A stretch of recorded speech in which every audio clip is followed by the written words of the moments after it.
நிகழ்வை மிக அழகாக படம் பிடித்து கொண்டிருக்கக்கூடிய நெல்லை மயூரி தொலைக்காட்சியை சார்ந்த அன்பர்களே, திரளாக வருகை தந்திருக்கின்ற பெரியோர்களே, தாய்மார்களே, இளைஞர்களே, சின்னஞ்சிறார்களே, உங்கள் அத்துணை பேருக்கும் முதற்கனையினுடைய பணிவான வணக்கத்தை தெரிவித்துக் கொள்கிறேன்.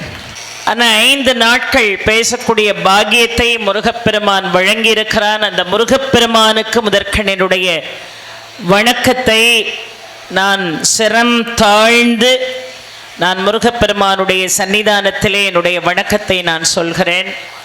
முருகன் இல்லை என்றால் நான் இல்லை. ஒவ்வொருவருக்கும் அப்படித்தான். மிக அருமையாக அருள்பாலித்து நம்மை ஆட்கொள்ளக்கூடிய கருணை வடிவான தெய்வம் எம்பெருமான் முருகன். அந்த முருகனுடைய சன்னிதானத்திலே பேசக்கூடிய ஒரு வாய்ப்பு, அதை கேட்கக்கூடிய ஒரு வாய்ப்பு, அத்தனையும் முருகப்பெருமானுடைய அனுகிரகத்தினாலே நிகழ்கிறது என்று நாம் பார்க்கிறோம். நாம் ஒவ்வொரு நாளும் சத்ரு சம்ஹார வேல் பதிகம் யார் பாடியது? தேவராய சுவாமிகள் பாடியது. அதை மறக்கவே கூடாது. அந்த சத்ரு சம்ஹார வேல் பதிகத்தை, வேலினுடைய மகிமையை நாம் சிந்தித்து கொண்டிருக்கக்கூடிய வேளையிலே இடையிடையே மிக முக்கியமான ஸ்தலங்களை எல்லாம் நாம் என்ன செய்தோம்? சிந்தித்தோம். உத்தரகோச மங்கையை நாம் சிந்தித்தோம். பெருவயல் ரணபலி முருகனை, சிவசுப்பிரமணியனை நாம் சந்தித்தோம். அதை நாம் மிக அழகாக அந்த ஸ்தலத்தினுடைய மகிமைகளை நாம் தெரிந்து கொண்டோம்.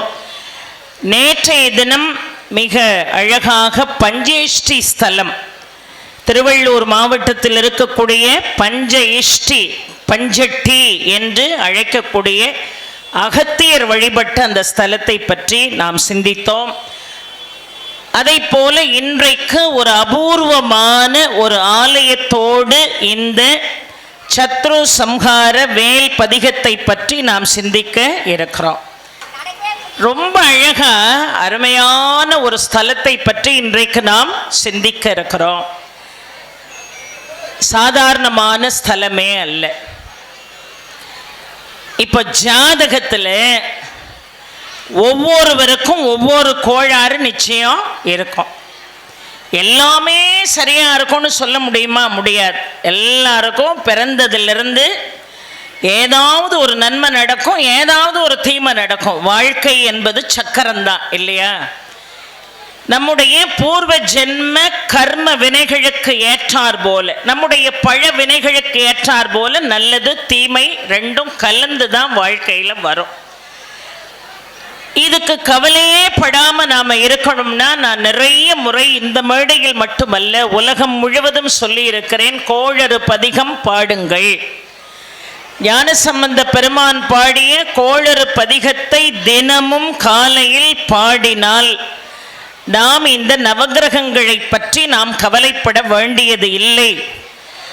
நம்முடைய பூர்வ ஜென்ம பழவினைக்கு ஏற்றார் போல நாம் துன்பத்தையே அனுபவிக்க வேண்டும் என்கின்ற நிலை இருந்தால் கூட அந்த தீமைகளை அகற்றி கோளறு பதிகம் பாடுபவனுக்கு சிவபெருமான் நல்லதே செய்வார் என்று பல முறை நான் இந்த மேடையிலே சொல்லி இருக்கிறேன். ஒவ்வொருவருக்கும் ஒவ்வொரு சிக்கல்கள் நிச்சயமாக இருக்கும். சிக்கல் இல்லைன்னு யாருமே என்ன செய்ய முடியாது, சொல்ல முடியாது. இந்த சிக்கல்களிலிருந்து நாம் வெளியே வர்றதுக்கு ஒவ்வொரு பரிகார ஸ்தலங்களாக நாம் என்ன செய்கிறோம்? அலைந்து கொண்டே இருக்கிறோம். இப்போ ஜாதகத்தில் ஒருத்தருக்கு சூரியன் சரியில்லை அப்படின்னு சொன்னால் உடனே சூரியனார் கோயிலுக்கு போகிறோம். நவகிரக ஆலயங்கள் இருக்கிறது இல்லையா?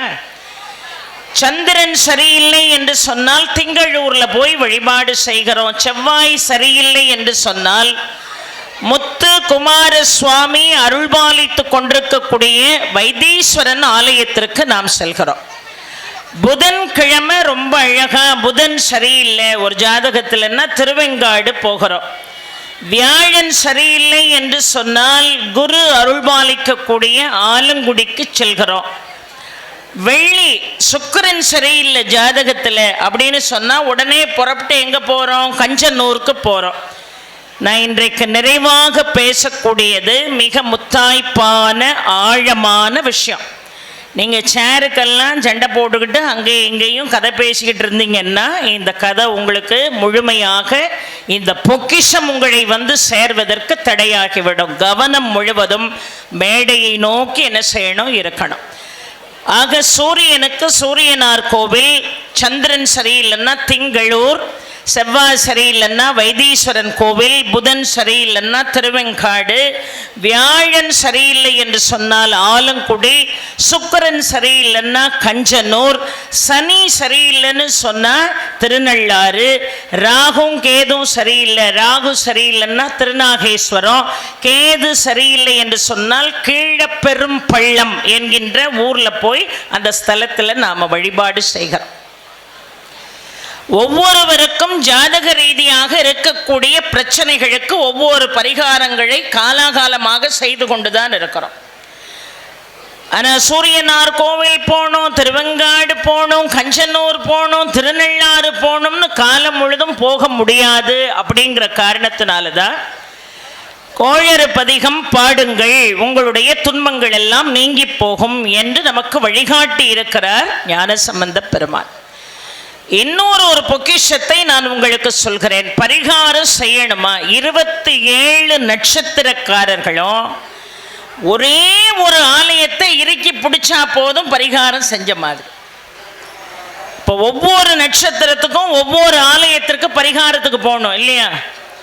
ஆனால் 27 நட்சத்திரங்கள் அஸ்வினியில் ஆரம்பித்து ரேவதி வரைக்கும் 27 நட்சத்திரங்களுக்கும் ஒரே பரிகார ஸ்தலம் என்று ஒன்று இருக்கிறது. அந்த ஆலயத்திற்கு பெயர் நட்சத்திர ஆலயம் என்று பெயர், நட்சத்திரகிரி என்று பெயர், நட்சத்திர குண்டு என்று அழைக்கக்கூடிய அந்த நட்சத்திர கோவில் எங்கே இருக்கிறது என்று கேட்டால் அந்த அருமையான ஸ்தலத்தின் பெயர் வில்வாரணி என்று பெயர். அந்த வில்வாரணி எங்க இருக்குன்னு தெளிவா சொல்லிடுறேன், இடையில என்கிட்ட திருப்பி கேட்கப்படாது. அந்த வில்வாரணி நீங்க போகணும்னா திருவண்ணாமலைக்கு போய் திருவண்ணாமலையிலிருந்து போளூர் வந்து போளூரிலிருந்து சரியாக 16 கிலோமீட்டர் வந்தீங்கன்னா இந்த வில்வாரணி ஆலயம் இருக்கிறது. மிகவும் பிரசித்தி பெற்ற ஆலயம். இந்த ஆலயத்துடைய சிறப்போடு இந்த சத்ரு சம்ஹார வேல் பதிகத்தை இணைத்து சிந்திக்க போகிறோம். இப்போ நான் சொல்ல போகின்ற இந்த ஆலயம் நம்முடைய தமிழகத்தில் இருக்கிறது என்பது நாமெல்லாம் செஞ்ச புண்ணியம். உலகத்தினுடைய வேறு எந்த மூலையிலையும், தமிழ்நாட்டை தாண்டிட்டீங்கன்னா உலகத்தினுடைய எந்த மூலையிலையும் இதை போன்ற ஒரு சிறப்பான அம்சம் பொருந்திய கோயிலை உங்களால் காண இயலாது. எங்கும் இல்லாத சிறப்பு இந்த வில்வாரணி என்கின்ற முருகப்பெருமானுடைய ஆலயம். அதான் நீங்க ரொம்ப விசேஷமாக புரிந்து கொள்ளணும். அந்த முருகப்பெருமான் சுயம்பாக எங்கேயாவது இருந்து அருள்மாலிப்பதாக இதுவரைக்கும் கேள்விப்பட்டிருக்கீங்களா? இல்லை. சிலாரூபத்திலே தான் முருகனை நாம் இத்தனை காலம் வழிபட்டிருக்கிறோம். அந்த முருகப்பெருமானை சிலாரூபத்தோடு வழிபடுகின்ற பொழுது ரொம்ப அழகாக வேலை அவருடைய கையிலே கொடுத்து வழிபாட்டை செய்வோம். இல்லைன்னா வேலை மட்டுமே வைத்து முருகப்பெருமானை வழிபாடு செய்வோம். ஆனால் முருகப்பெருமான் சுயம்பாக காட்சி தரக்கூடிய ஒரே இடம் எது என்று கேட்டால் வில்வாரணி என்கின்ற அற்புதமான திருத்தலம் என்று நாம் பார்க்கிறோம். இந்த ஸ்தலம் சாதாரணமான ஸ்தலம் அல்ல. 1200 ஆண்டுகளுக்கு மேலான பழமையான ஒரு ஸ்தலம். இந்த வில்வாரணி ஸ்தலம் மிகவும் பழமையான ஒரு ஸ்தலம். இந்த ஸ்தலம் என்று ஒரு சிறப்பு இருக்கிறது. என்ன சிறப்பு என்று கேட்டால் லிங்க ரூபத்திலே முருகப்பெருமான் சுயம்பாக காட்சி தருகிறார். அதான் ரொம்ப முக்கியமான ஒரு விஷயம். லிங்கத்தை பார்க்கிறோம் இல்லையா? சிவபெருமானுடைய வடிவம் லிங்க வடிவம். அந்த லிங்க ரூபத்திலே முருகனை இந்த வில்வாரணி என்கின்ற ஸ்தலத்திலே மட்டும்தான் நீங்கள் என்ன செய்ய முடியும்? பார்க்க முடியும். சாதாரணமான ஸ்தலமே இது அல்ல. பர்வத மலையிலே அமர்ந்து சப்த ரிஷிகள் தவம் செய்து கொண்டிருக்கிறார்கள். முருகன் வேலோடு விளையாடக்கூடியவன். அவன் கையிலே வேல் இருந்தால் அது 1000 விளையாட்டுக்களை தென்படும், 1000 விளையாடல்களை அது நடத்தும். அப்பேற்பட்ட சக்தி வாய்ந்த வேலை வாழை பந்தலுக்கு கீழே நின்று கொண்டு முருகப்பெருமான் பர்வத மலையை நோக்கி செலுத்துகிறார். இந்த வேல் எதை வேண்டுமானாலும் சாதிக்கும். எத்தனையோ திருப்புகழ் பாடல்கள் இருக்கிறது வேலினுடைய பெருமையை சொல்லக்கூடிய பாடல்கள். ஆனால் வேலினுடைய பெருமை என்று நினைத்த உடனே நம்முடைய ஞாபகத்திற்கு வருவது விராலிமலை திருப்புகழ் தான் என்னுடைய ஞாபகத்திற்கு வரும். ஏன்னா மிக அழுத்தமாக வேலினுடைய சக்தி எவ்வளவு வீரியமானது என்று சொல்லப்பட்டிருக்கோம். அருணகிரிநாத சுவாமிகள் அழகாக பாடியிருப்பார். வேத புராண கலைகளும் 51 விதமான லிபிகளும் வெகுரூப அண்டராதி சராசரமும் உயர் புண்டரிகனும் மேக நிறவனும் அந்திபோல் உருவானும் நிலமுடு வெயில் காயலும் சந்திரச்சூரியர் தானும் அசபையும் விந்து நாதமும் ஏக வடிவம் அதன் சொர்பமதாக உறைவது சிவயோகம் தங்கள் ஆணவ மாயை கர்ம மலங்கள் போய் உபதேச குருபர சம்பிரதாயமுடு ஏயும் நெறியது பெறுவேனோ வந்ததானவர் சேனை கடிபுக இந்திரலோகம் விபூதர் குடிபுக மண்டுபூத பசாசு பசிகட மைடாரி வன்கண் பிராரி ஹரஹர சங்கர என மேர் கிரிதலை வண்டு தூழெழ வேலை உருவிய வயலூரா என்று பாடுவார். அவ்வளவு சக்தி வாய்ந்தது இந்த வேல். அந்த சக்தியை சொல்றதுக்கு ஒரு பிறவி போதாதுங்க, அவ்வளவு சக்தி அந்த வேலுக்கு இருக்கிறது. அந்த வேல் கொண்டு பர்வத மலையின் மீது அந்த வேலை பிரயோகப்படுத்துகிறான் எம்பெருமான் முருகன். ஆனா அந்த பர்வத மலையிலே சப்த ரிஷிகள் தவம் செய்து கொண்டிருந்தார். இவ்வளவு வேகமாக வீரியமாக சென்ற வேல் சப்த ரிஷிகளுடைய தலையை கொய்தது. சப்த ரிஷிகள் தலையை கொய்து குருதியானது ஆறாக பெருகி ஓடியது. ஆறாக பெருகி ஓடி அது பார்ப்பதற்கே மிக பயங்கரமாக இருந்ததா. அத்தனையும் சப்த ரிஷிகளுடைய குருதி ஆறாக ஓடியதா. அந்த ஆறு தான் இப்பொழுது திருவண்ணாமலைக்கு அருகிலே நம் கண்ணுக்கு தென்படக்கூடிய செய்யாறு என்று அழைக்கப்படுகிறது. செம்மையாக இருந்த காரணத்தினால் குருதி வழிந்தோடி செம்மையாக இருந்த காரணத்தினால் அதன் பெயர் செய்யாறு என்று சொல்கிறார். அந்த செய்யாறினுடைய வலது கரை என்று ஒன்று இருக்கிறது, இடது கரை என்று ஒன்று இருக்கிறது. ஆறுன்னு இருந்தால் 2 கரை இருக்குமா இல்லையா? சப்த ரிஷிகளுடைய தலையை இந்த வேலானது கொய்த காரணத்தினால் அதை பிரயோகப்படுத்தியது யாரு? எம்பெருமான் முருகப்பெருமான். அந்த முருகப்பெருமானுக்கு பிரம்மகத்தி தோஷம் பிடித்து கொண்டது. இந்த பிரம்மகத்தி தோஷத்தை நீக்குவதற்கு அம்பாள் முருகனை அழைத்து என்ன அழகாக சொல்கிறாள், அப்பா உன்னுடைய பிரம்மகத்தி தோஷம் நீங்கணும்னா இந்த செய்யாருக்கு வலதுபுறத்திலே 7 சிவஸ்தலங்களையும் இடதுபுறத்திலே 7 சிவஸ்தலங்களையும் நீ உருவாக்க வேண்டும். நீயே சிவனை பிரதிஷ்டை செய்ய வேண்டும். செய்து நீ வழிபட்டால் உன்னுடைய பிரம்மகத்தி தோஷம் நீங்கும். 48 நாட்கள் ஒரு மண்டலம் தனித்தனியாக இடகரை வடகரை என்கின்ற 2 பகுதிகளிலும் 7 சிவஸ்தலங்களை பிரதிஷ்டை செய்து நீ வழிபாடு செய்தால் உன் பிரம்மகத்தி தோஷம் நீங்கி போகும் என்பது அம்பாளுடைய வாக்கு. அதனால அந்த செய்யாறினுடைய வலப்பகுதியில் இருந்த மலை பேர் தான் வெல்வாரணி மலை என்று பெயர். அந்த மலையிலே முருகப்பெருமான் அமர்ந்து கொண்டு 48 நாட்கள் கடுமையான தவம் செய்து 7 கரை கண்டீஸ்வரர் என்கின்ற பெயரிலே சிவனை பிரதிஷ்டை செய்கிறார். அந்த 7 லிங்கங்களுக்கும் என்ன பேரு? கரை கண்டீஸ்வரர் என்று பெயர். அந்த 7 சிவலிங்கங்களும் 7 சிவலிங்கத்தை கொண்ட அந்த ஆலயங்கள் செய்யாற்றினுடைய வலது புறத்திலே வெல்வாரணி மலையின் கீழே மிக அற்புதமாக அமைக்கப்பட்டிருக்கிறது.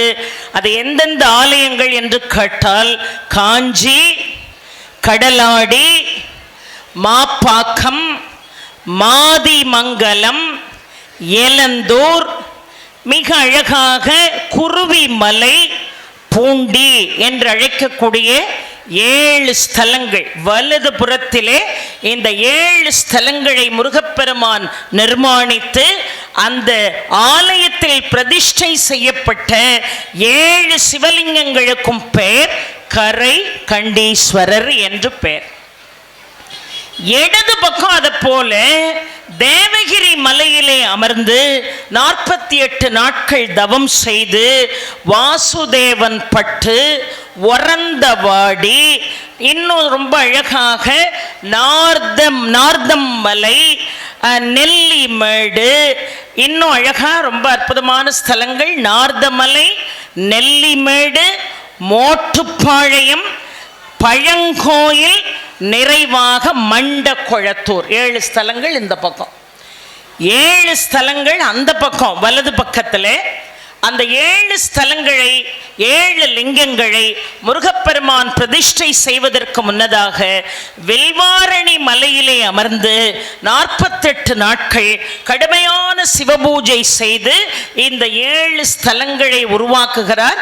அந்த 7 ஸ்தலங்கள் தான் காஞ்சி, கடலாடி, மாம்பாக்கம், மாதிமங்கலம், எலந்தூர், குருவிமலை, பூண்டி என்கின்ற 7 இடங்கள். இடது பகுதியில் இருக்கக்கூடிய தேவகிரி மலையிலே அமர்ந்து 48 நாட்கள் கடுமையான தவம் செய்து சிவபூஜை செய்து 7 லிங்கங்களை பிரதிஷ்டை செய்தார். எந்தெந்த இடங்கள்ல? வாசுதேவன் பட்டு, ஒரந்த நாடு, நார்தம் மலை, நெல்லி மேடு, மோட்டுப்பாளையம், இன்னும் ரொம்ப அழகாக பழங்கோயில், இன்னொரு ஆலயம் மண்ட கொளத்தூர் என்கின்ற ஆலயம். இந்த 7 ஆலயங்களிலும் வைத்தீஸ்வரனை, கைலாசநாதரை மிக அழகாக பிரதிஷ்டை செய்கிறார். இங்கே கரைகண்டீஸ்வரர் ஆலயம் வலது பக்கத்தில், இடது பக்கத்தில் நம்முடைய நோய்களை எல்லாம் நீக்கக்கூடிய வைத்தீஸ்வர ரூபத்தில் இருக்கக்கூடிய கைலாசநாதர் ஆலயத்தை முருகப்பெருமான் லிங்கத்தை பிரதிஷ்டை செய்து வழிபாடு செய்து தன்னுடைய பிரம்மகத்தி தோஷத்தை நீக்கி கொண்டார் என்று பார்க்கிறோம். இன்றைக்கும் முருகனால் பிரதிஷ்டை செய்யப்பட்ட அந்த 14 சிவன் ஆலயங்களும் இருக்கிறது. வழிபாடு செய்தால் மிகப்பெரிய புண்ணியம் நம்மை வந்து சேரும். ஒரு நாள் முழுவதும் வடகரையில் உள்ள, அதாவது வலது பக்கம் உள்ள அருமையான கரைகண்டீஸ்வரரை நாம வழிபாடு செய்யலாம். அடுத்த நாள் இடது கரையில் இருக்கக்கூடிய கைலாசநாதர் ஆலயத்திற்கு சென்று வழிபாடு செய்யலாம். இந்த 14 சிவன் ஆலயங்கள்லையும் நிரந்தரமாக 2 சிவாச்சாரியார்கள் வழிபாட்டை செய்தார். இடையராது வழிபாட்டை செய்தார்கள். 7 14 ஆலயங்கள், முருகனால் பிரதிஷ்டை செய்யப்பட்ட ஆலயங்கள், முருகனுடைய கையால் வைக்கப்பட்ட லிங்கங்கள். அதை 2 சிவாச்சாரியார்கள் தினமும் என்ன செய்தார்கள்? வழிபாடு செய்தார்கள். அவர்களுக்கு ஒரு பழக்கம் இருக்கு. என்ன பழக்கம்னா, ஒவ்வொரு ஆடி கிருத்திகை வரும்போதும் திருத்தணியில் இருக்கக்கூடிய முருகனை போய் 2 பேரும் பார்ப்பாங்க. இந்த ஆடி கிருத்திகையில் விரதம் இருந்தோன்னு சொன்னால் கிடைக்காத காரியமும் கிடைக்கும். எல்லாருக்கும் நல்லா தெரியும்னு நான் நினைக்கிறேன். கிருத்திகைக்கு நீங்கள் எவ்வளவு சிரமப்பட்டு ஏதாவது ஒரு முருகனுடைய ஆலயத்துக்கு சென்று அவனை பார்த்தால் நம் வாழ்க்கை நல்ல முறையிலே மாறும். ஆடி கிருத்திகையிலே ரொம்ப விசேஷமான அந்த நாளில் திருத்தணியில் போய் 2 பேரும் வழிபாடு செய்வார்கள் ஒவ்வொரு ஆண்டும். ஆனால் ஒரு ஆண்டு ஏதோ வேலையின் நிமித்தமாக 2 பேராலையும் போக முடியல. அப்பா முருகா, உன்னை இன்னைக்கு பார்க்காம நாங்கள் இருந்துட்டோமைப்பா அப்படின்னு சொல்லி ரொம்ப கவலைப்படுறாங்க. இறைவன் முன்னாடி நாமெல்லாம் எவ்வளவு பக்குவப்பட்டாலும் குழந்தைகள் தான். இப்போ பூஜையை ஆரம்பிப்போம், குலதெய்வத்தில் ஆரம்பிப்போம், அப்புறம் கணபதி பூஜை பண்ணுவோம், அப்புறம் முருகனுக்கு மந்திரம் சொல்லுவோம், அப்புறம் சிவனுக்கு சொல்லுவோம். சிவனுக்கு மந்திரம் சொல்லிட்டு உடனே மணியை காட்டி நல்ல சூடமெல்லாம் காட்டி நைவேத்தியம் பண்ணி பூஜையை முடிக்க மனசு வராதுன்னு வராது. நேராக பெருமாளுக்கு வழிபாடு செய்வோம். சரி, பெருமாள் எல்லா ரூபத்திலையும் பெருமாள் தானே இருக்கார், அதோடு முடிப்போமா? தன்வந்திரிக்கு தனியாக வழிபாடு செய்வோம், லக்ஷ்மி நரசிம்மருக்கு தனியாக வழிபாடு செய்வோம், கருடனுக்கு தனியாக வழிபாடு செய்வோம், அதோடு முடிஞ்சது. பூஜன் நினைப்போமா? அம்பாளுக்கு தனியாக, சரஸ்வதிக்கு தனியாக, லக்ஷ்மிக்கு தனியாக, ரொம்ப அழகா பார்வதிக்கு தனியாக, இப்படியே வழிபாடு தொடர்ந்து நேர சிறிய திருவடி என்று அழைக்கக்கூடிய ஆஞ்சநேயரை வழிபாடு செய்வோம். அதோட நிம்மதி வராது. பெரிய திருவடி என்று அழைக்கக்கூடிய கருடனுக்கு வழிபாடு செய்வோம். இதெல்லாம் செஞ்சு முடிச்சிட்டோம். ஆரிரு தடந்தோள் வாழ்கன் பாடி, வான்முகில் வழாது பெய்கன் பாடி, சுகம் சௌபாகியம் சௌஜன்யம் அநேகம்னு பாடி, நற்பவி நற்பவி நற்பவி நற்பவி 108 தடவை சொல்லிட்டு அந்த நைவேத்தியத்தை காட்டி சூடத்தை காட்டினா தான் நமக்கு நிம்மதி வருது. ஒரே ஒரு மந்திரம் சொன்னால் கூட நிம்மதியாக நமக்கு இருக்குமானா இருக்காது. ஏன்னா நாமெல்லாம் குழந்தைகள் மாதிரி இங்கேயும் போயிடணும், அங்கேயும் வழிபாடு செய்யணும், அங்கேயும் வழிபாடு செய்யணும்னு நினைக்கக்கூடியவர்கள். 24 மணி நேரமும் முருகனாலே பிரதிஷ்டை செய்யப்பட்ட லிங்கத்தை வழிபாடு செய்யக்கூடிய அந்த சிவாச்சாரியார்கள் கூட ஒவ்வொரு ஆண்டும் ஆடி கிருத்திகையில் நாம் திருத்தணியில் தானே இருப்போம். இந்த வருஷம் போக முடியலேன்னு அவர்களுக்கு ஒரே கவலை. முருகா உன்னை இன்னைக்கு நான் பார்க்கலையேன்னு 2 பேரும் அழுதுகிட்டே படுத்திருந்தாங்களாம். முருகன் அவர்களுடைய கனவுல போனான். கனவுல போய் சொன்னா, அப்பா ஒன்றும் கவலைப்படாதீங்க, என்ன ஆடி கிருத்திகையில் திருத்தணியில் பார்க்கலன்னு உங்கள் 2 பேருக்கும் கவலையா? கவலைப்படாதப்பா, எல்லா அறுபடை வீடுகளையும் உள்ளடக்கிய ஒரு ஸ்தலம் இருக்கிறது. நான் அங்கே எப்படி இருக்கிறேன் தெரியுமா? சுயம்பாக நான் காட்சி தருகிறேன். நீங்கள் 2 பேரும் புறப்பட்டு அந்த அருமையான வெல்வாரணி மலையின் கீழே சந்திர புஷ்கரணி என்று ஒரு சுனை இருக்கிறது. அந்த சுனைக்கு நீங்கள் 2 பேரும் காலையில் எழுந்து போங்க.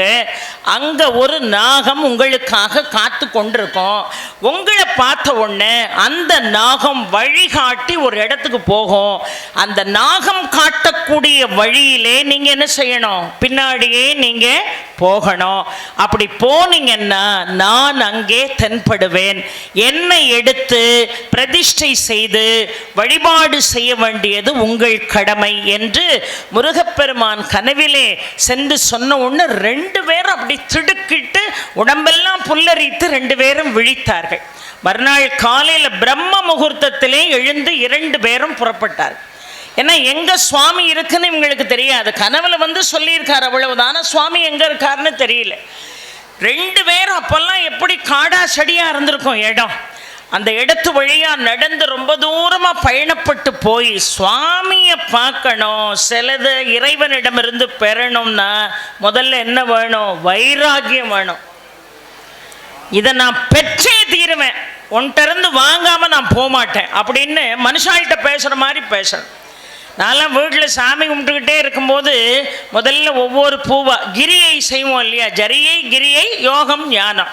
நம்மெல்லாம் இன்னும் யோகமும் பெறலை, ஞானமும் பெறலை. ஜரியை கிரியை சாமி கும்பிடணும்னு நினைக்கிறோம், அதுக்குரிய ஆயத்தங்களை செய்கிறோம். இந்த மலர்களை எல்லாம் கட் பண்ணி வச்சுக்கிட்டு ஒவ்வொருத்தருக்கா வச்சுக்கிட்டு வரும்போது நமக்கு ஆசை, எங்கே போனாலும் ஏதாவது ஒரு சாமி படத்தை வாங்கிட்டு வந்து வீட்டில் வச்சு வழிபாடு பண்ணுவோம். ஒரு முருகன் இருந்தாலும் 1000 முருகன் இருந்தாலும் முருகன் ஒன்று தான். ஆனாலும் திருத்தணி போனால் ஒரு படத்தை வாங்கிட்டு வர்றது, திருப்பரங்குன்றம் போனால் ஒரு படத்தை வாங்கிட்டு வர்றது, பூஜை முழுவதும் படங்களாக இருக்கும். அப்போ ஒருத்தருக்கு மலரை வச்சுட்டு இன்னொருத்தருக்கு மலர் வைக்கலன்னாலும் நமக்கு சங்கடமாயிடும். அதனால் எல்லாருக்கும் பார்த்து பார்த்து மலர் வச்சுக்கிட்டு இருக்கும்போது தினமும் எங்கள் வீட்டில் இருக்கிற ஒரு குட்டி முருகன் ஒருத்தர் இருக்கார், அந்த மலர் தொப்புன்னு கீழே விழும். கிருஷ்ணர் ஒருத்தர் இருக்கார், அவர் மலரும் தொப்புன்னு கீழே விழும். ஒரு தடவை எடுத்து வைப்பேன், திருப்பி விழும். 2ஆவது தடவையும் எடுத்து வைப்பேன், திருப்பி விழும். 3ஆவது தடவை முருகா எனக்கு எவ்வளவு வேலை இருக்கு, நீ ஏன் இப்படி சேட்டை பண்ணிக்கிட்டு இருக்க? நீ பூவை கொடுத்தா உன்னால வாங்க முடியாதா? எத்தனை தடவை கீழே கீழே தள்ளி விடுவேன். கிருஷ்ணா நீ இருக்கிய, நீ படுபயங்கரமான ஆளு, அவர் கூட சேர்ந்துக்கிட்டு நீயும் என்ன படாத பாடுபடுத்துறியேன். எங்க வீட்டில் அவர் நல்லா தானே இருந்த, உனக்கு பக்தி பக்தின்னு பக்தி முத்தி கடைசியில் நீ ஒரு மாதிரி ஆயிட்ட அப்படின்னு சொல்ற அளவுக்கு தன்னால் அந்த பூஜரைக்குள்ள கிடந்து பேசுறது, அதுல ஒரு ஆத்ம திருப்தி. என்னமோ சுவாமி நேரில் இருக்கிற மாதிரியும் நம்ம அவர்கிட்ட பேசுற மாதிரியும். அது மாதிரி நைவேத்தியம் பண்ணும் போதே சொல்வேன், ஏன் நைவேத்தியம்லாம் பரவாயில்லாம தான் இருக்கும், நீ என்ன செய்யணும், எல்லாம் மனசார அதை வாங்கிக்கிட்டு சாப்பிடணும் அப்படின்னு. ஏன்னா நம்ம நைவேத்தியத்தை சுவாமி வாங்கி சாப்பிட்றதுக்கு சுவாமிக்கு ஒரு பொறுமை இருக்கணுமா இல்லையா? நம்ம நைவேத்தியம் அப்படி தான் இருக்கும்னு வைங்களேன். பெரிய பெரிய நைவேத்தியம் இல்லாட்டால 2 பழம் வெத்தலை பாக்கு ஒன்றுமே இல்லை, இவ்வளவு உலர்ந்த திராட்சை வாங்கி வச்சுக்கோங்க. 2 திராட்சையை வச்சு தாராளமாக என்ன செய்யலாம், வழிபாடு செய்யலாம். அப்படி சுவாமி ஆலயத்துக்குள்ள இருக்கிற மாதிரி நம்ம பூஜரையை நாம் பார்த்துக்கிட்டு அதை ஆலயமாக பாவித்து சுவாமிகிட்டேன்னா, கோயில்லன்னா 10 பேர் இருப்பாங்க, நம்மளை என்ன செய்வாங்க, பார்த்துக்கிட்டே இருப்பாங்க. ஏன் அம்மா நல்லா தானே இருந்தது, இப்போ கொஞ்ச நாளாக தன்னால் பேசிக்கிட்டு அலையுதுன்னு யாரும் நினைக்க வாய்ப்பு இருக்கு. ஆனால் என் வீட்டில் யாரும் நினைக்க முடியாது, நான் மட்டும்தான் பூஜரையில் இருப்பேன். தன்னால் முருகன்கிட்ட பேசுறது, தன்னால் சிவன்கிட்ட பேசுறது, அதெல்லாம் நமக்கு பக்தியில் ஒரு அளவு கடந்த ஒரு ஈடுபாடு வந்துட்டுனா அது தானாக வந்துடும். என்ன தெரியுமா, வைராக்கியமா இதை நீ செய்யணும், நீ செஞ்சே ஆகணும் அப்படின்னு பேசும் பாருங்க, முருகனுக்கு சிரிப்பாக தான் வரும். யாருக்கு யார் ஆர்டர் போடுறது அப்படின்னு முருகன் நினைக்கலாம். ஆனால் குழந்தை மாதிரி அப்படித்தானே வன் தொண்டர்னு பெயர் வாங்கினார் சுந்தரர். இறைவனை வன்மையாக கண்டித்து கண்டித்து வன் தொண்டர் என்று பெயர் வாங்கினார். அப்பா இதை கொடுத்துருப்பா, நீ கொடுத்துருவப்பா, எனக்கு நம்பிக்கை இருக்குப்பா அப்படின்னு நாம் பேசணும். அந்த வைராகியம், அந்த தொடர் வழிபாடு நமக்கு சில காரியங்கள் என்ன செய்யும், சாதித்தே கொடுக்கும். ஆனால் நம்ம வழிபாட்டை தொடங்கும் போதே இது நடக்குமா நடக்காதான்னு ஒத்தையா அரட்டையா போட்டோம்னு வைங்க, ஒரு நாளும் ஒரு காரியம் என்ன செய்யாது, நடக்காது. நிச்சயமாக இறைவன் இதை நடத்தியே காட்டுவான் என்று நீங்கள் என்ன செய்யணும், முழுமையாக நம்பணும். நம்புறவனுக்கு தான் கடவுள். அந்த நம்பிக்கை கொஞ்சம் கூட மாறக்கூடாது. அப்பா நீ என்னை வாழ்வித்தாலும் சரி, என்னை வீழ்த்தினாலும் சரி, என்னை அடிச்சாலும் சரி, என்னை அரவணைச்சாலும் சரி, என்னை தூக்கி கடல்ல போட்டாலும் சரி, நெருப்புல போட்டாலும் சரி, ஒன்ன நான் மறந்துடுவேன்னு மட்டும் நீ கற்பனை பண்ணிடாத, அது நடக்கவே நடக்காது. அந்த விஷயத்துல முருகா நீ என்கிட்ட தோத்து தான் போவேன்னு சொல்றீங்கன்னு வைங்க, அது எவ்வளவு ஒரு ஸ்ட்ராங் வழிபாடு. யோசித்து பாருங்கள், நிறைய பேருக்கு நமக்கு அந்த நம்பிக்கை வராது. நல்லது நடந்ததுன்னு சொன்னா உடனே ரொம்ப சந்தோஷமா என்ன செய்வோம், மகிழ்ச்சியாக அதை ஏற்றுக்கிடுவோம். ஆனால் தீமையை நம்மளால், துன்பங்களை நம்மளால் தாங்கவே முடியாது. எது எப்படி வந்தாலும் மனதை ஒருநிலைப்படுத்தி எந்த சூழ்நிலையிலும் முருகா உன்னை விட்டு நான் விலகக்கூடாதுன்னு தான் முதல்ல வேண்டணும். முருகா எனக்கு ஒரு 10 வீடு வாங்கித்தான்னு வேண்டக்கூடாது சஷ்டியில், எனக்கு 10 கார் வாங்கித்தா, எனக்கு சொத்து சுகங்களை வாங்கித்தா. இந்த வேண்டுதல்களுக்காக நீங்கள் சஷ்டி விரதம் இருக்கலை. நீங்கள் என்ன வேண்டுதல்களுக்காக வந்திருக்கீங்க, முருகா நான் வாழ்கின்றேனோ வீழ்கின்றேனோ எனக்கு தெரியாது, ஆனால் எந்த சூழ்நிலையிலும் நான் மனுஷன் தானே, நான் பலவீனமானவன் தானே, ஒன்றை விட்டு நான் விலகவே கூடாது. அது ஒன்று தான் நான் உங்ககிட்ட கேட்கிறேன். நான் உன்கிட்ட பொண்ணை கேட்கலை, பொருளை கேட்கலை, பதவியை கேட்கலை, அதிகாரத்தை கேட்கல, புகழை கேட்கல.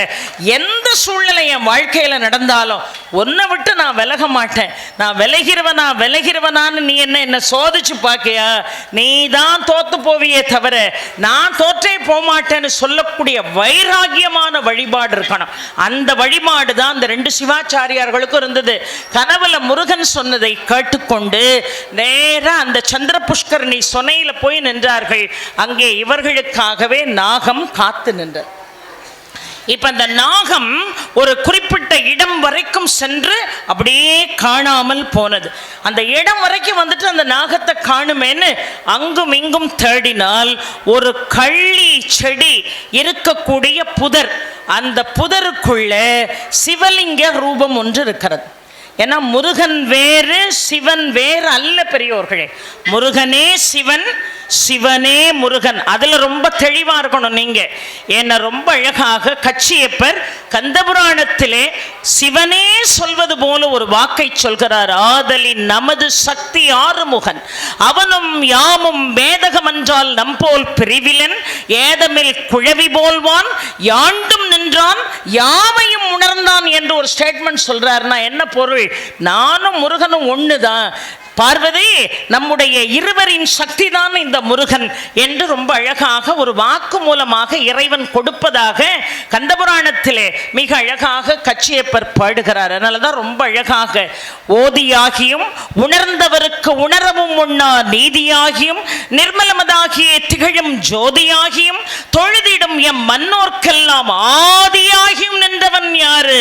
ஆறுமுகன் அன்றோ என்று மிக அழகாக புராணம் பாடுகிறது என்று சொன்னார். முருகன் வேறு சிவன் வேறு இல்லை. இப்பொழுது சிவலிங்க ரூபத்திலே சுயம்பாக முருகன் இருக்கிறார். அந்த ரூபத்துக்கு பேர் தான் சிவசுப்பிரமணிய ரூபம் என்று நான் சொன்னேன். அந்த ரூபத்துக்கு பேர் தான் சிவசுப்பிரமணிய ஐக்கிய ரூபம். அந்த லிங்கம் கண்ணுக்கு தெரிகிறது. அந்த லிங்கத்தின் மீது ஒரு நாகம் படம் எடுத்து நிற்கிறது, குடைபிடிப்பது போல படம் எடுத்து நிற்கிறது. ஒரு நாகம் ரொம்ப அழகா ரெண்டு பேருக்கும் வழிகாட்டுறதுக்கு சந்திர புஷ்கரணியில வந்து நின்று அந்த குறிப்பிட்ட இடம் வரைக்கும் வழிகாட்டி விட்டு அந்த நாகம் சென்று விட்டது. கள்ளிச்செடி புதருக்குள்ளே பார்த்தால் அந்த லிங்கத்தின் மேலே குடைபிடிப்பது போல இன்னொரு நாகம் படம் எடுத்து நின்று கொண்டிருக்கிறது. இந்த காட்சியை ரெண்டு சிவாச்சாரியர்கள் பார்த்து, அப்பா முருகன் கனவுல வந்து சொன்னது இதுதான், சிவசுப்பிரமணிய ஐக்கியம் இதுதான், லிங்க ரூபத்தில் இங்க முருகன் காட்சி கொடுக்கிறார். ஆனா முருகா என்னப்பா சோதனை, நாகம் எங்களுக்கு வழிகாட்டியது, ஆனா இதை எடுத்து கொண்டு போய் ஒரு ஆலயத்தை நட்சத்திர குன்றிலே நீ ஏற்பாடு செய்ய வேண்டும் உலக சேமத்துக்காக என்று கனவுல வந்து நீ சொன்னியே, இப்போ அந்த லிங்கத்தை எடுக்க முடியாத அளவிற்கு மேலே நாகம் படமெடுத்து நிற்கிறதே, நாங்கள் சாதாரண மானுடர்கள் அருகிலே எப்படி செல்வது முருகா என்று கேட்ட அடுத்த கணமே பெரியோர்களே உயிரோடு நின்ற நாகம் சிலையாக மாறி போனது. உயிரோடு நின்ற நாகம் சிலையாக மாறி போனது. அந்த லிங்கத்தோடு அந்த நாகம் சூழ்ந்த அந்த சிலையை கொண்டு போய் பிரதிஷ்டை செய்த இடம்தான் வெல்வாரணி என்கின்ற அற்புதமான ஸ்தலம் என்று பார்க்கிறோம். 27 நட்சத்திரத்துக்காரங்களும் அங்க ஒரு கோயில் இங்க ஒரு கோயில்னு அலைய வேண்டிய அவசியம் இல்லை. ஒட்டு மொத்தமாக இந்த ஒரு ஆலயத்தை பார்த்தாலே 27 நட்சத்திரக்காரர்களுக்கும் அவர்களுடைய தோஷங்கள் நீங்கி போகிறது. 27 நட்சத்திரத்துக்குள்ள எது அடக்கம்? 12 ராசிகள் அடக்கம். ஆக கோளறுபதிகம் சொல்லுங்க, வசதி படைத்தவர்கள் போகணும், கண்டிப்பா அந்த ஆலயத்தை தரிசனம் பண்ணணும். கொஞ்சம் யோசித்து பாருங்களேன், எத்தனையோ முருகன் ஆலயங்கள் இருக்கு. இறைவன் இந்த உயிரை நமக்கு போட்டு வச்சிருக்கிற வரைக்கும் ஒவ்வொரு ஆலயமா சென்று வழிபடுவதற்கு அவனுடைய அனுகிரகம் இருந்தா அதை விட கொடுப்பன வாழ்க்கையில் என்ன இருக்கு? யோசித்து பாருங்கள். இந்த வாழ்ற காலம் எல்லாம் அந்த முருகன் கோவில் பார்த்துட்டேன், இந்த முருகன் கோவில் பார்த்தேன், இது அற்புதமா இருக்கு, அது அற்புதமா இருக்குன்னு நம்ம வாழ்நாளை முருகனுடைய நினைவிலே நாம் கழித்தோம் என்று சொன்னால் அதை விட வாழ்க்கையில் சிறப்பு வேற எதுவுமே இல்லை. ஆனால் எப்பொழுதுமே ஒன்றை நான் தெளிவாக சொல்கிறேன், விரதம் இருந்தாலும் சரி, தான தர்மங்கள் செய்தாலும் சரி, எது செய்தாலும் மனதை சுத்தமாக வைத்து கொண்டு முருகனை முன்னிறுத்தி அந்த காரியத்தை நாம் என்ன செய்யணும். அதனால தான் ரொம்ப அழகாக வயிற்கதிர் வடிவேலோனை வாழ்த்தி வரிஞர்க்கென்றும் நொய்யில் பிளவளவேனும் பகிர்மின்கள் நொங்களுக்கு எங்கள் வெயிலுக்கு உதவா உடம்பின் வெறும் நிழல் போல் கையில் பொருளும் உதவாது காணும் கடைவழிக்கே என்று அருணகிரிநாத சுவாமிகள் அலங்காரத்திலே பாடுகிறார் என்று சொன்னால், ஒருத்தருக்கு ஒரு தானத்தை எடுத்து நீங்க கொடுக்கணும்னு நினைச்சா கூட, ஆகா என்னுடைய வருமானம், என்னுடைய உழைப்பு, என்னுடைய பணம் என்கின்ற கர்வத்தோடு கொடுத்தா அந்த தானத்தினுடைய புண்ணியம் உனக்கு இல்லை. நான் யாருக்காவது எடுத்து ஒரு 25 ரூபா கொடுக்கன்னா, முருகா இது நீ எனக்கு போட்ட பிச்சை, இந்த யாசகத்துல ஒரு பகுதி எடுத்து ஓம்பேர சொல்லி நான் இன்னொருத்தருக்கு கொடுக்கன்னு தான் சொல்லணும். அது கோடியா இருந்தாலும் சரிதா, லட்சமா இருந்தாலும் சரிதா, 1 ரூபா நாணயமா இருந்தாலும் சரிதா, எல்லாம் எனக்கு நீ கொடுத்தது. வயிர் கதிர் வடிவேலோனை வாழ்த்தி வரிஞர்க்கென்றும் நொயில் பிளவிழ வேணும் பகிர்மென்கள். தான தர்மம் செய்யுங்க, அப்பந்தான் முருகனுடைய அனுகிரகம் கிடைக்கும்னு சொன்னா, அம்மா விற்கிற விலைவாசியில எவமா தான தர்மம் செய்ய முடியும் நீங்க என்கிட்ட கேட்பீங்கன்னு அருணகிரிநாதருக்கு தெரிஞ்சுதா, நீ அரிசியை கொடுக்க வேண்டாம், குருணையாவது கொடுன்னார். குருணையாவது கொடு. ஏன் தெரியுமா?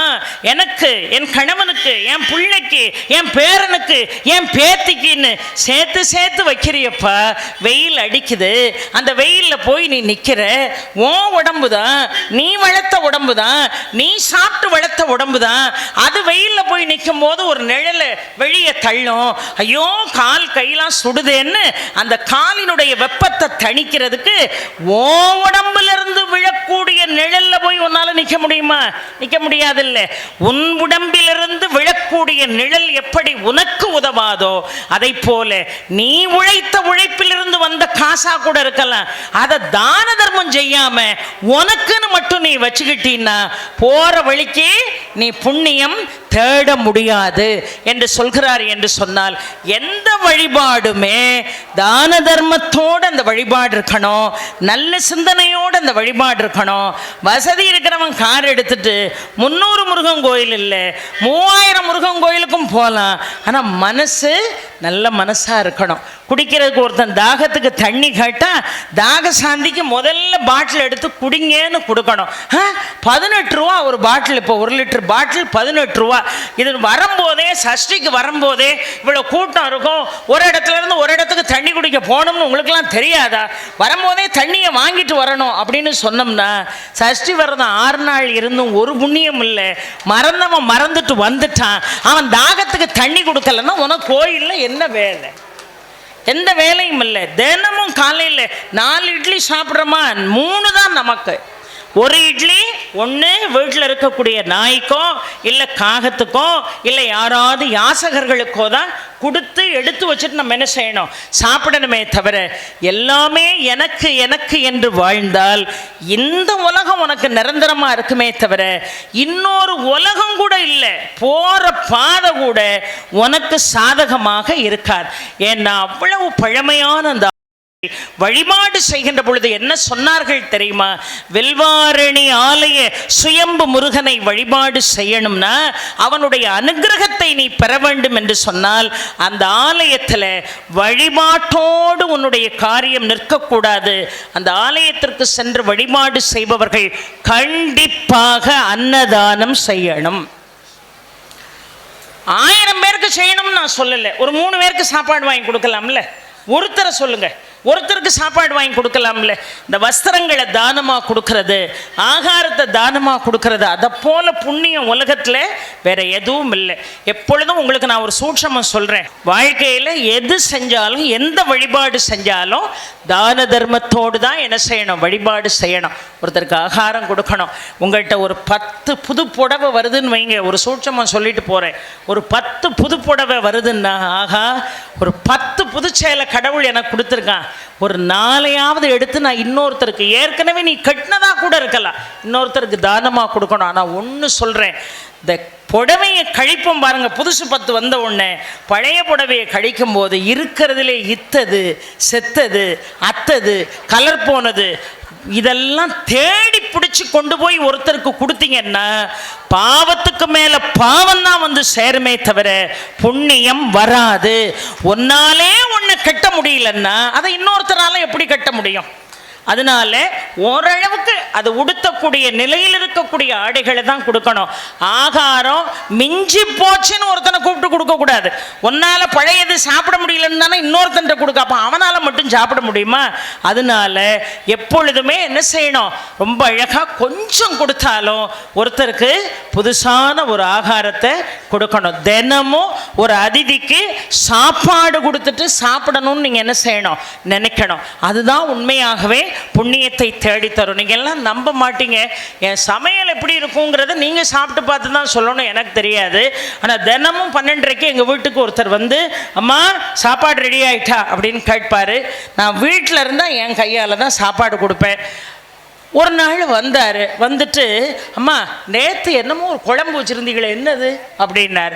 கத்திரிக்காய் புளிக்குழம்பு வச்சேன், எனக்கு என்ன ரொம்ப பிடிக்கும் கத்திரிக்காய் புளிக்குழம்பு. கத்திரிக்காய் புளிக்குழம்பு வச்சேன், அதுக்கு பேர் புளிக்குழம்பா அப்படின்னார். ஆமாம் அப்படின்னேன். அம்மா புளிக்குழம்புனா புளி கொஞ்சம் தூக்கலாக இருக்கணும், காரம் கொஞ்சம் முன்னுக்கு நிற்கணும், உப்பு இன்னும் கொஞ்சம் தூக்கலாக இருக்கணும். புளிக்குழம்பாமா வச்ச புளிக்குழம்பு நீ இதெல்லாம் மனுஷன் திம்மானா அப்படின்னார். எனக்குன்னா மனித சுவாவம் முற்றிலுமா நீங்கி ஒரு பேய் சுவாவம் வந்துட்டு உண்மையை சொல்லணும்ல, பேயா நான் மாறிட்டேன் ஒரு 5 நிமிஷம்.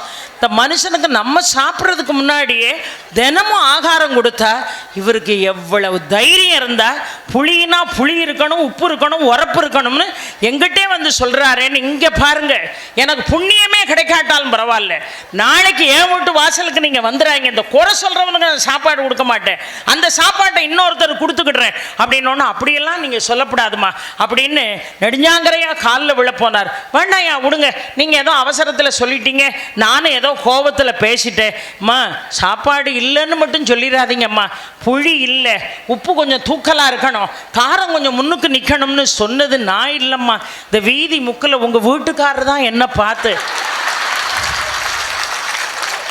என்னால இதை பல வருஷமாயும் அவட்ட சொல்ல முடியல, நீ தயவு செய்து அவட்ட எப்படியாவது இதை கன்வே பண்ணிருன்னு அவர் தாமா 100 ரூபா கொடுத்து சொல்ல சொன்னாரு. தயவு செய்து என்ன மன்னிச்சிருங்கம்மா. இப்படியெல்லாம் நாட்டில் யாசகம் கொடுக்கக்கூடியவர்கள் கூட முகம் சுழிக்கக்கூடிய அளவுக்கெல்லாம் என்ன செய்யக்கூடாது, சாப்பாடு கொடுக்கக்கூடாது.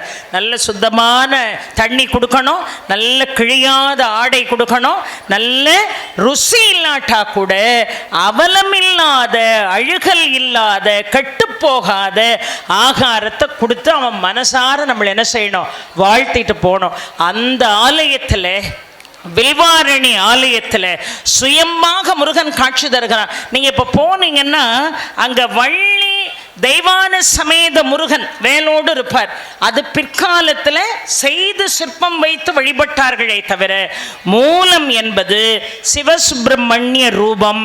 அங்க லிங்கம் தான் இருக்கும், நாகாபரணம் படம் எடுத்து நிற்கும். அந்த ஆலயத்தினுடைய விசேஷம் என்னன்னா 27 நட்சத்திரங்களும் கிருத்திகை தோறும் வந்து வழிபடக்கூடிய ஸ்தலம் அந்த வில்வாரணி ஸ்தலம். 27 நட்சத்திரக்காரங்களுக்கு என்ன தோஷம் இருந்தாலும் சரிதான், 27 நட்சத்திரங்களும் ஒவ்வொரு கிருத்திகையிலையும் வந்து வழிபாடு செய்யக்கூடிய ஸ்தலம். முருகனே சொல்கிறார் இந்த 2 சிவாச்சாரியார்களிடமும், 27 நட்சத்திரங்களும் கார்த்திகை பெண்கள் என்னை வளர்த்தார்களே, கார்த்திகை பெண்களும் சூரியனும் சந்திரனும் நாக வர்க்கங்களும் என்னை வந்து வழிபாடு செய்யக்கூடிய ஸ்தலம் இந்த வில்வாரணி ஸ்தலம். இந்த ஸ்தலத்தில் வந்து வழிபாடு செய்து உங்களால் முடிந்த அன்னதானம் கொடுக்கணும். சுவாமிக்கு அங்கே என்ன ரொம்ப விசேஷம்னா, அந்த சுவாமியை தேனால் நீங்கள் அபிஷேகம் செய்து நல்லா கவனிக்கணும். எத்தனையோ அபிஷேக பொருள்கள் இருக்கிறது, ஆனால் அந்த வில்வாரணி ஸ்தலத்தில் இருக்கக்கூடிய சிவசுப்பிரமணிய ஐக்கியமாக இருக்கக்கூடிய முருகப்பெருமானுக்கு நீங்கள் தேனால் அபிஷேகம் செய்து சம்பா சாதம், சம்பா அரிசி சோறு நைவேத்தியமாக வைத்து வழிபாடு செய்தால் நாகதோஷம், திருமண தோஷம், புத்திர தோஷம் அத்தனையும் நீங்கி போகும். குழந்தை இல்லாதவர்கள் உடனடியாக நாம வழிபாடு செய்யக்கூடிய அற்புதமான ஸ்தலம். இன்னொரு கிருத்திகைக்கு நீங்கள் போய் பாலால் அபிஷேகம் செய்து மாதுளம் பழத்தை நைவேத்தியமாக முருகனுக்கு வைத்தால் நம்முடைய ருணம், ரோகம், சத்ரு பயம் 3 ஒன்று போல போயிடும். ருணம் என்று சொன்னால் கடன், ரோகம் என்று சொன்னால் நோய், சத்ரு என்று சொன்னால் சத்ரு பகைவர்கள், உட்பகைவர்கள், வெளிப்பகைவர்கள் இத்தனையும் நீங்கி போகும் என்பது முருகனுடைய வாக்கு. அந்த 27 நட்சத்திரங்களுக்கும் ஒரே பரிகார ஸ்தலமாக விளங்கக்கூடிய அந்த வில்வாரணி என்கின்ற முருகனுடைய ஸ்தலத்தில் சிவசுப்பிரமணிய ஐக்கியமாக இருக்கக்கூடிய முருகனை, சுயம்பாக காட்சி தரக்கூடிய முருகனை, சிவலிங்க ரூபத்தில் இருக்கக்கூடிய முருகனை, இந்த வில்வாரணி தவிர திருவண்ணாமலையிலிருந்து போளூர் போய் போளூர்லிருந்து 16வது கிலோமீட்டரில் அருள்பாலித்துக் கொண்டிருக்கக்கூடிய அந்த வில்வாரணி முருகனை உலகத்தினுடைய வேறு எந்த பகுதியிலும் நீங்கள் சந்திப்பதற்கு வாய்ப்பு என்பதே இல்லை. அப்படி ஒரு ஆலயமே இல்லை, ஒரே ஆலயம்தான், அது வில்வாரணி தான். அங்க போய் நீங்கள் வழிபாடு செய்யுங்கள். இப்போ போக முடியலன்னா கூட நான் ரொம்ப அழகா சொன்னேன், வீட்டில் வேலின் முன்னாடி அமர்ந்து நீங்கள் ரணபலி முருகனை மனதால் தியானிக்கலாம். நீங்க சிவசுப்பிரமணிய ஐக்கியமாக இருக்கக்கூடிய வில்வாரணி முருகப்பெருமானை, சுயம்பு முருகனை நீங்கள் மனதால் தியானிக்கலாம். ஏனென்று சொன்னால் பிரம்மகத்தி தோஷம் பீடித்து கொண்ட போது அம்பாளுடைய வேண்டுகோளின்படி 7 ஸ்தலங்களை வல கரையிலே மிக அழகாக கரைகண்டீஸ்வரரையும் இடது கரையிலே கைலாசநாதரையும் பிரதிஷ்டை செய்து தேவகிரி மலையிலையும் வில்வாரணி மலையிலும் அமர்ந்து நீ தவம் செய்தால் உன் பிரம்மகத்தி தோஷம் நீங்கும் என்று வழிகாட்டியது யாரு? அம்பாள். அந்த அம்பாளை இந்த சத்ரு சம்ஹார பதிகத்திலே தேவராய சுவாமிகள் அழகாக சித்தி, சுந்தரி, கௌரி, அம்பிகை, கிருபாநிதி, சிதம்பரி, சுதந்தரி, பரசிற்பரி, சுமங்கலி, நிதம்பரி, விடம்பரி, விலாசுத விலாச குமரி, ரொம்ப அழகாக கொத்து திரிகோணத்தி, திரிசூலி, கங்காழி, ருத்ரி, முக்குணத்து புரந்தரி. இன்னும் அழகா சொல்லணும்னா ரொம்ப அழகாக அவர் பாடுவார் பாருங்கள். முக்தி காந்தாமணி, முக்தி தருபவள் முக்தி காந்தாமணி, முக்குண துரந்தரி, மூவர்க்கு முதல்வி, முதுமறை ஞான கலைவாணி, அற்புத புராதனி, மூவுலகுமான ஜோதி, சக்தி, சங்கரி, நீலி, கமலி, பார்வதி தரும் சரகணனை நம்பி மேல் தர்க்கமிட நாடினரை குத்தி எதிராடிவிடும் சத்ரு சம்ஹார வேலை என்று அம்பாளை பாடுகிறார். இந்த வழிகாட்டி அம்பாளை ரொம்ப அழகாக பாடுகிறார். நல்ல அந்த நாமத்தை கவனிங்க. சித்தி, சுந்தரி, கௌரி, அம்பிகை, கிருபாநிதி, சிதம்பரி, சுதந்தரி, பரசிற்பரி, ரொம்ப அழகா அப்படி சொல்லிக்கிட்டே வந்து சுமங்கலி, நிதம்பரி, விடம்பரி, சிலாசுத விலாச விமலி, குமரி, ஷட்கோணத்தி, கங்காழி, ருத்ரி, குலிச ஓம்காரி, ரீம்காரி, ஆம்காரி, ரீங்காரி, ஊங்காரி அம்பா, முக்குண துரந்தரி, மூவர்க்கு முதல்வி, ஞான முதுமறை கலைவாணி, அற்புத புராதனி, மூவுலகுமான ஜோதி, சக்தி, சங்கரி, நீலி, கமலி, பார்வதி தரும் சரகணனை நம்பினவர் மேல் தர்க்கமிட நாடினரை குத்தி எதிராடிவிடும் சத்ரு சம்ஹார வேலைன்னர். இந்த ஒவ்வொரு நாமத்துக்கும் ஒரு செய்தி இருக்கு. ஆனா அதுக்கு இது நேரம் இல்லை. மொத்தம் நீங்க அந்த பாடலை எடுத்து பார்த்தீங்கன்னா 36 நாமங்கள் வரும். ஒன்னு சொல்றேன் பெரியோர்களே, அபிராமி அந்தாதியை பாடினார் பட்டர். அபிராமி பட்டர் எத்தனை அழகான பாடல்களை! உதிக்கின்ற செங்கதிர் உச்சித்திலகம் உணர்வுடையோர் மதிக்கின்ற மாணிக்கம் மாதுழம்போது மலர்கமலை துதிக்கின்ற மின் கொடி மென்கடி குங்குமத்தோயம் என்ன விதிக்கின்ற மேனி அபிராமி எந்தன் விழித்துணையே துணையும் தொழும் தெய்வமும் பெற்ற தாயும் சுருதிகளின் பனையும் கொழுந்தும் பதிகொண்ட வேரும் பனிமலர் பூங்கணையும் கருப்பு சிலையும் மென் பாசாங்குசமும் கையில் அணையும் திரிபுர சுந்தரி ஆவது அறிந்த தனமே தனம் தரும் கல்வி தரும் ஒரு நாளும் தளர்வறியா மனம் தரும் தெய்வ வடிவும் தரும் நெஞ்சில் வஞ்சமில்லா இனம் தரும் நல்லன எல்லாம் தரும் அன்பர் என்பவர்க்கே கனம் தரும் பூங்குழலாள் அபிராமி கடை கண்களே. அந்த அபிராமி அந்தாதியில ரொம்ப நீங்க மனச அம்பாள் வசம் ஒப்படைத்து நீங்கள் சொல்ல வேண்டிய பாட்டு என்ன தெரியுமா? நன்றே வருகினும் தீதே விழகினும் நான் அறிவது ஒன்றேயும் இல்லை உனக்கே பரம் எனக்குள்ள எல்லாம் அன்றே உனதென்று அழித்து விட்டேன் அழியாத குணக்குன்றே அருட்கடலே இமவான் பெற்ற கோமழமேன் பாடுவாரு. இத்தனையும் அபிராமி அந்தாதியில் உள்ள அத்தனை பாடல்களையும் நீங்கள் மனனம் செய்தால் என்ன உங்களுக்கு வந்து சேருமோ அத்தனை புண்ணியங்களுமே சக்தி, சுந்தரி, கௌரி அப்படின்னு ஆரம்பிக்கக்கூடிய அருமையான இந்த சத்ரு சம்ஹார வேல் பதிகத்தில் 36 நாமாக்களை கொண்டு அம்பாளை புகழ்ந்து தேவராய சுவாமிகள் துதிக்கக்கூடிய அந்த பாடலை நீங்கள் பாடினீர்கள் என்று சொன்னால் அபிராமி அந்தாதி முழுவதும் பாடினால் என்ன பலன் வந்து உங்களை சேருமோ அது இந்த 36 நாமாவழியிலே உங்களை வந்து சேரும். இந்த மாதிரி நிறைய பாடல்கள் அருமையாக மூறியுள்ள 30 முக்கோடி தேவரும் முனிவரோடு அசுரர் கூடி முழு மந்திர கிரிதன்னை மத்தாகவே செய்து கோரமுழ மாசுகின் 1000 பருவாயில் கொப்பளித்திடும் விடங்கள் கோழ செய்யும் மண்டலங்கள் யாவையும் எரித்திடும் கொடிய அரவினை பிடித்து வீரமுடன் வாயினால் குத்தி உதிரம் பரவ இரு தாழிலே மிதித்து கொள்ளும் சிறகடித்தே விரித்து எடுத்து உதரும் தினமேறி விளையாடி வரும் மயில் மீது வரக்கூடிய முருகா, அந்த முருகன் நமக்கு எப்படி துணையாக இருப்பானா?